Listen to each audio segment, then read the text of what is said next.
Hey there, Angela Mosley here with Modern Fit Moms. Welcome back to my channel. In today's video, I'm going to walk you through troubleshooting tips for deadlifting and low back pain.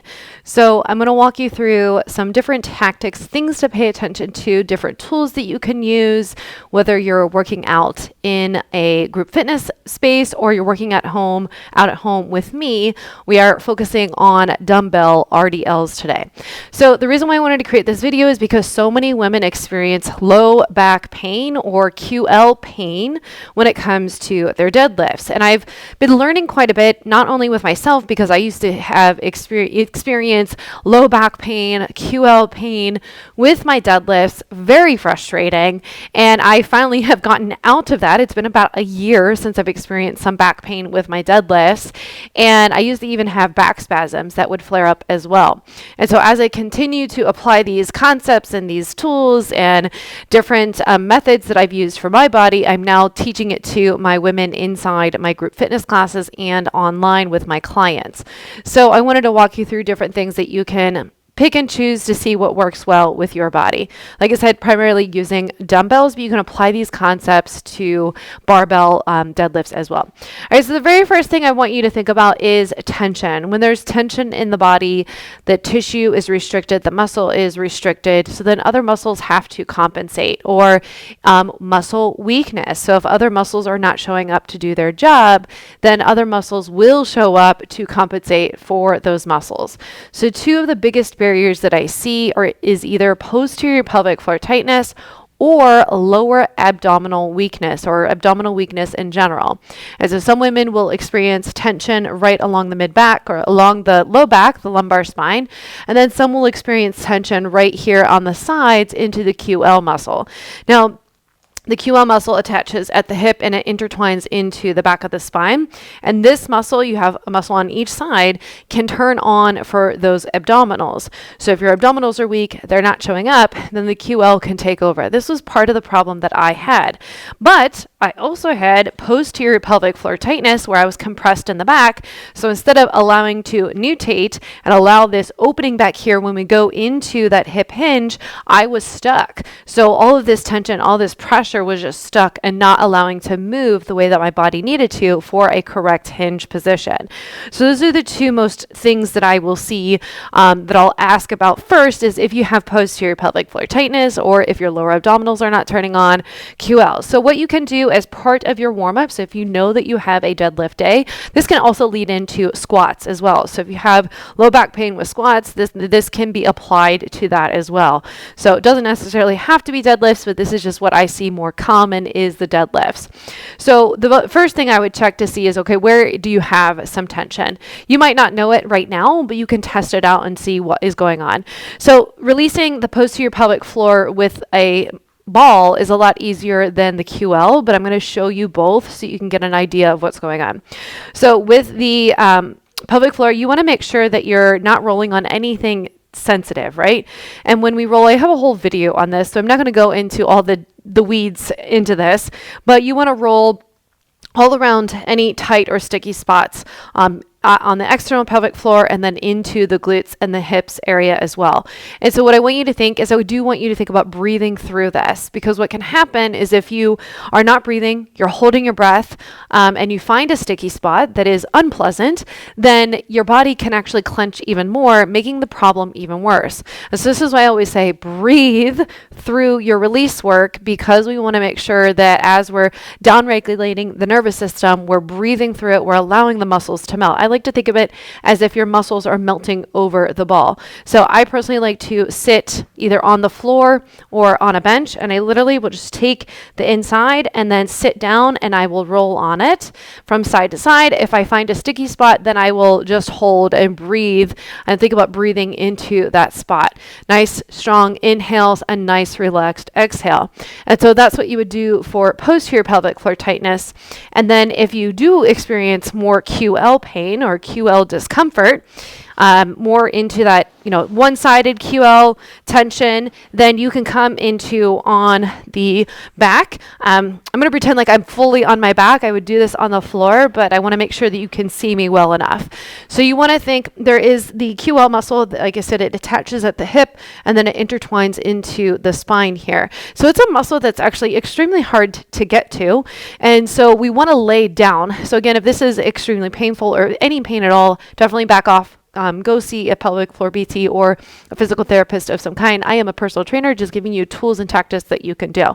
And so what you want to do is you want to place it into that spot, and then you're going to lie down on the floor.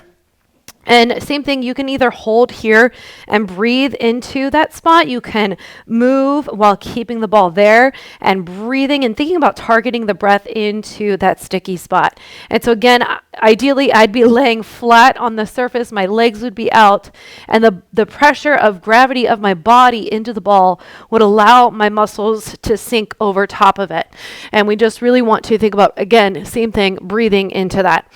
So once you've identified both of those positions, or both, whether you have posterior pelvic floor tightness or you have, that your QL is showing up for your abdominals, then we want to go into some breathing. So as far as breathing for that posterior pelvic floor, there's a lot of different ways that you can do it. One position I've been absolutely loving is a yoga block pigeon pose. So I place the block right on the mat, and then I'm going to take this knee, place it on the block, and then I'm going to take this back knee and bring it up towards that ankle. And then I'm going to reach out and I'm going to sit into this hip back here. And this is where we're going to do our diaphragmatic breathing. So I want to think about breathing in and opening up this space back here, because like I said, if you have posterior pelvic floor tightness, this is compressing all this. When you go to do your deadlift, it has no room to nutate, it has no room to open up. Everything's just going to move together. And what we're trying to do is to separate the two. So give yourself, I'd say, anywhere from 5 to 8 breaths on each side. Again, place the block, the knee on the block, this opposite knee comes forward, and then you're just going to reach out and you're going to sit into that hip. Now, your range might be different for everyone. You could do a traditional pigeon pose, whatever pose you feel like, but we want to really target more of that posterior pelvic floor when it comes to that breathing. Now, for the QL, this one could be, again, this is a muscle that is really deep into the tissue, so it can be really hard. But with the right tools and things like that, we can really start to see a change, because I definitely had some QL tightness on my right, and my left abdominals were very weak. So I really had to work on letting go here and activating here, which I'm going to get to in just a sec. So one position that you can do is a child's pose with rotation.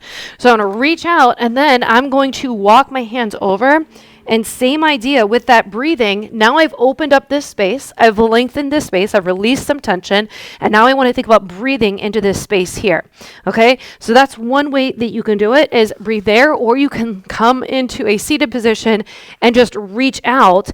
And again, thinking about breathing into that space there. And that's where we can really allow, because, we can release muscles, but until we provide like true length to the muscle and activation of the opposing muscles, then that's where we can see some of those changes. Okay, so that would be the first step. If you know for a fact that you're experiencing some tension, whether it's posterior pelvic floor or QL tension, or the QL showing up for your abdominals, give that a try to see how it might change your warm up, and then of course, or your workout. Of course, making sure that you have a good solid warm up to prepare your body for what's to come. So, which leads me into the next thing, is that we want to think, okay, so if the QL is showing up, then our abdominals are most likely weak. So in your warm up, what you can do is you can add in an intentional core activation exercise. Now, I personally love dead bugs. Those are my personal favorite. There's a million different variations of this exercise that you can do.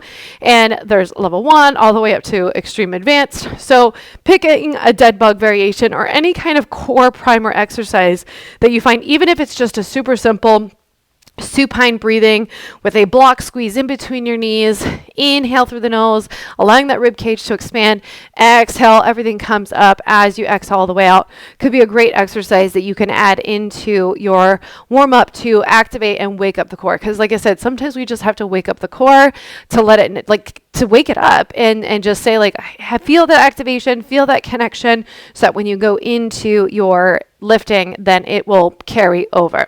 The other thing you want to think about too is sometimes we don't feel our glutes. That's probably one of the biggest barriers I have in my classes and working with clients, is that they're not feeling their glutes when it comes to deadlifting, and they'll feel it in their back. And so sometimes we just, again, same thing, we just have to connect with our glutes first to wake them up, to say, okay, it is okay to turn on. So one of my favorite exercises I love to do, there's a million of them, but hip shifting. When we have hip shifting, I try to incorporate some kind of hip shifting into every single workout, because hip shifting allows the pelvic floor and the glutes to go through its full range through lengthening and activation. So like I said, after we've done our release work, then we've done our opening with our breathing, and then we go into some full range mobility and activation. That's again where we can really see some of those changes.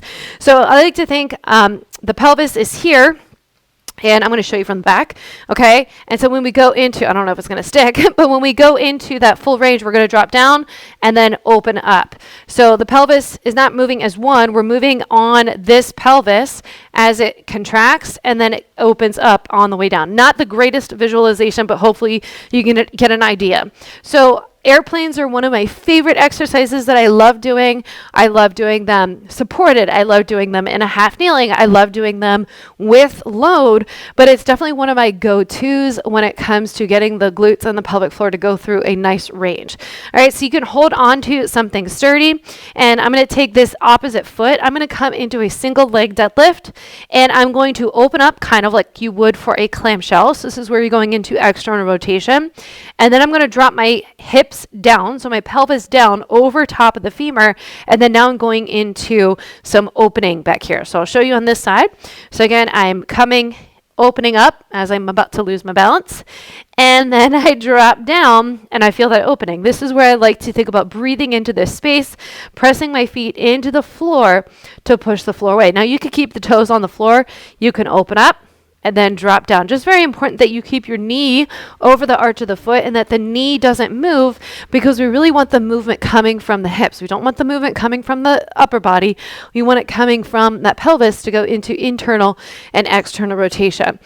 And so again, sometimes we just need to have that activation of those muscles, allowing it to go through its full range as part of our warm-up to get us into our deadlift and preparing our body for our lift. The other thing to think about too is obviously decreasing the load, right? So maybe your body is strong, your legs are strong, but your core is not, and that's okay. You can build yourself up. I'm up to, I think 172 is the most that I've done for my barbell deadlift, and right now I'm sitting at 137. Because I'm not really trying to go like super heavy.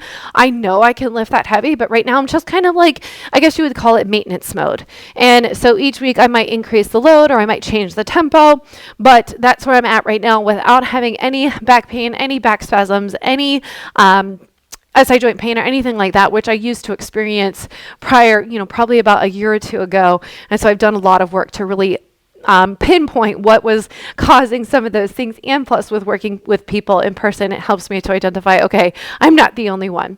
All right, so you've released, you did a breathing chill, and then you'll go into some movement. So whether that's core activation or glute activation, now it's time to look at the whole picture and look what's actually happening for your deadlift and what could be causing some of these aches and discomforts. Okay, so when somebody is having some discomfort in their hinge position, the first thing I look at is their feet and their knees.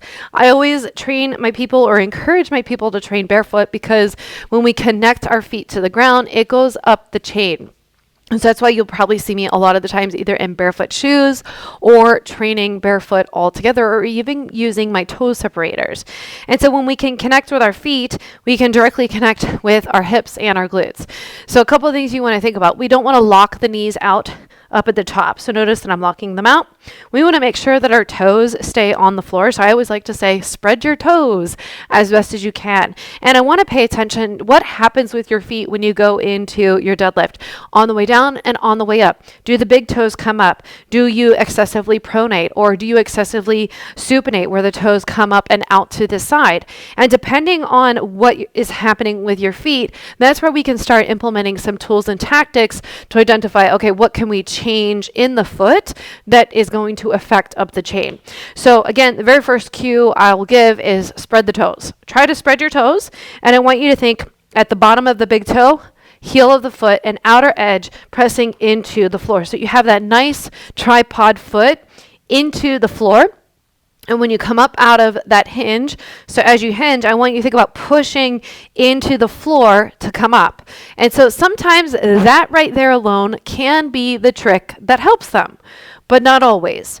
Again, depending on if you're supinating out to the side, then I might tell someone, okay, I might have them put like a rolled up sock underneath the arch of their foot. And I might tell them, okay, I want you to think about pressing through the arch of the foot as you come up. Because in that way, if they press into the arch of the foot, that's going to keep them from supinating or rolling to the outside of the foot.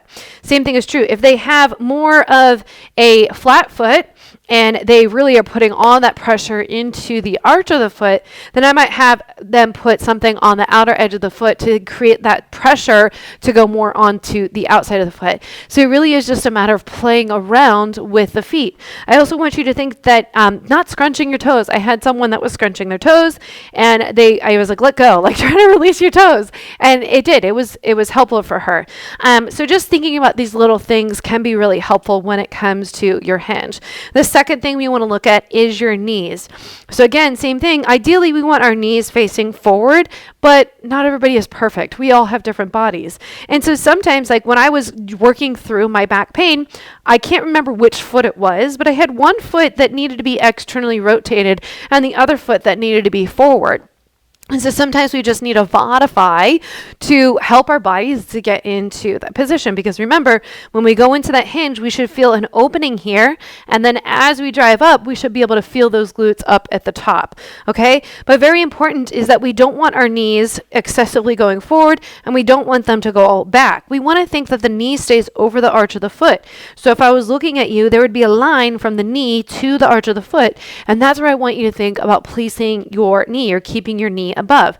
Now, if someone is caving in, which I'll get into in just a sec, because like I said, they have that excessive pronation, and we tried the foot or the cloth, there are some things that we can do, which I'll go into in just a sec. So then next up, when it comes to form, what I like to call, it's not perfect posture, but I want to call it that stack position. So rib cage stacked over the pelvis. Because what can happen is if you have a rib flare, you have compression in the back here that's shoving that rib cage forward, you're dumped in your pelvis, then you've got all of this laxity in the abdomen, and you're going here, and then of course you're going to feel it in your back, right? So we really want to think that nice stacked position, rib cage over the pelvis. And another thing you like to think about is a good solid inhale at the top. So spreading the load, pressure management as you drive down, and then pressing through the floor to come up. I'll get into pressure management in just a sec. But so our stack position, we really want to think a nice stack. So I like to say come tall through your spine. So as if somebody is pulling a piece of string on the top of your head, tuck that chin slightly back. You can also think about suctioning the tongue if you want to like click it and then suction it to the tongue, to the roof of the mouth, and then pull that back, close your mouth. And you want to think, I should have grabbed my dumbbells, so I apologize about that. But you want to think if you had your dumbbells here and you've got your knee over the arches of your feet, you have that nice tripod foot, your rib cage is stacked, your chin slightly tucked. As you hinge back, I want you to keep your weights close to your body. You want to think about also engaging your lats to help support you. Chest is proud, but it's not sticking up. Okay, so we got that good stack position. Inhale as you drive down. Hips go back. So pretend like I had some flashlights on my hip bones. And as I go back, they're flashing into that back wall. Now, one of my clients in my class, she was like, pretend, I saw a cue where it was like, pretend like you're shaving your legs. I'm like, oh, that's such a good idea. So shaving your legs, keeping those weights nice and close most of the body, and then pressing through the floor to come up. All right, so that's the basics. So now let's go into pressure management, especially for my women that are experiencing leaks, pain, or not pain, but leaks and prolapse. So when it comes to lifting, we want to think good, solid pressure management. So that's why I said at the beginning of your lift, you want to take a nice inhale through the nose, thinking about spreading the load. Because when we spread the load up top and we all around, this can help take off the pressure from the bottom. So especially if you're lifting heavy, because I feel that is my goal, is to get women to lift heavier, especially for the deadlift, is you want to think engaging those lats.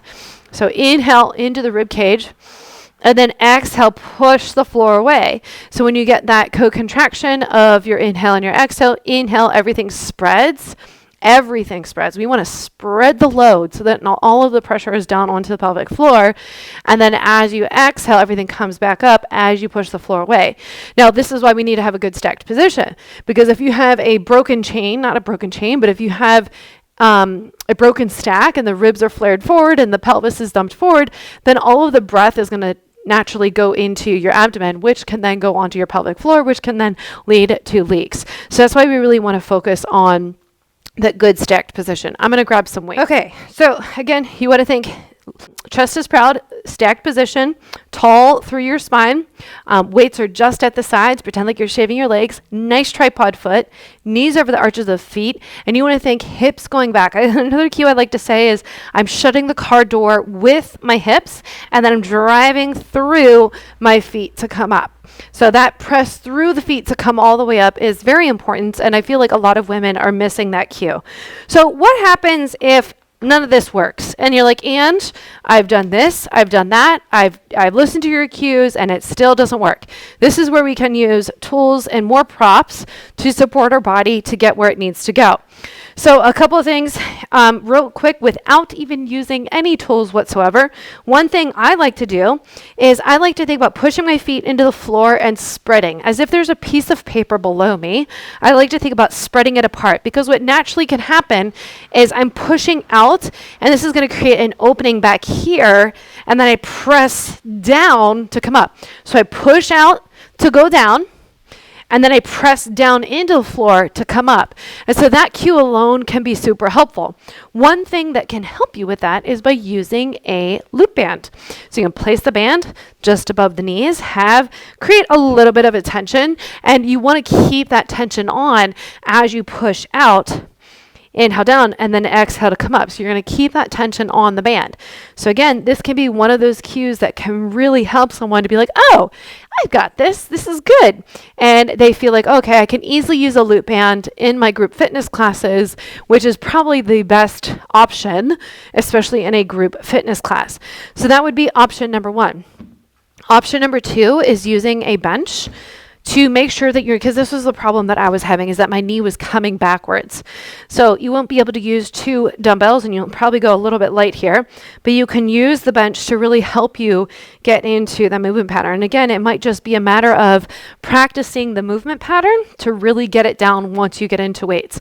So you can think inhale back, and then exhale, come up. So using the bench to keep you from letting your knees cave backwards or letting your knees go forward, because that was definitely something I had. And you're not going to get that full range like you would in a traditional deadlift, but you can do it without the weight, and then you can pick up the weight.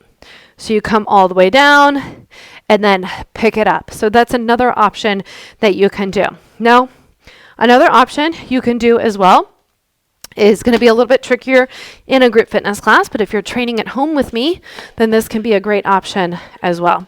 I have so many options for you, so I really just want you guys to think, okay, which option is going to be the best? So you're going to take a foam roller.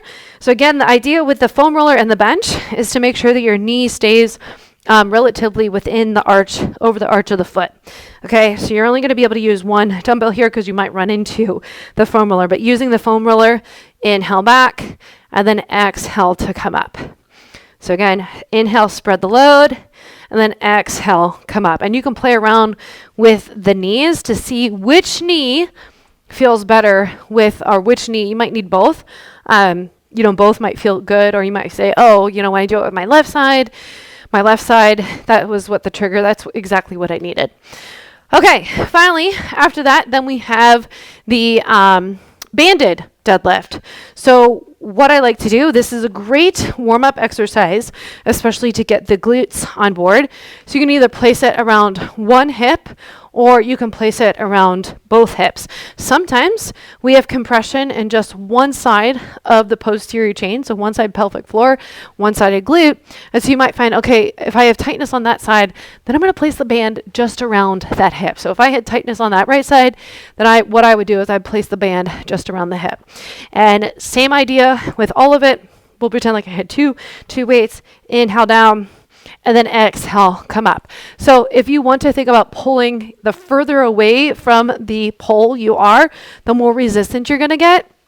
That's going to create more activation of the glutes. Because like I said, a lot of the times women will not experience any glutes showing up to the party, and just by simply adding in this band can be really helpful. Whether you add this band or you add the loop band, both of which can be a helpful tool when it comes to getting those glutes to show up.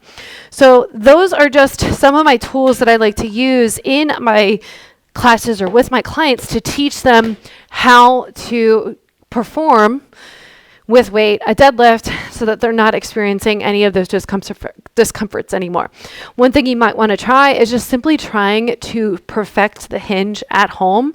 When you have free time, do 10 reps here, 10 reps there, just to get the body into that movement pattern. And so one way I like to do that is by using a foam roller. So if you just place your hands on the foam roller and you just glide down and then come up. This way, thinking about reaching through the pinkies can help you create that stack that we're looking for. So again, this might be a great opportunity for you to add in as far as your warm-up goes.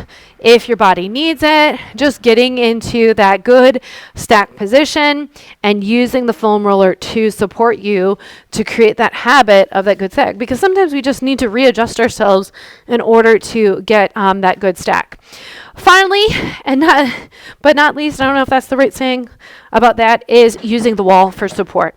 So if I had prepared myself, I would have had all this away.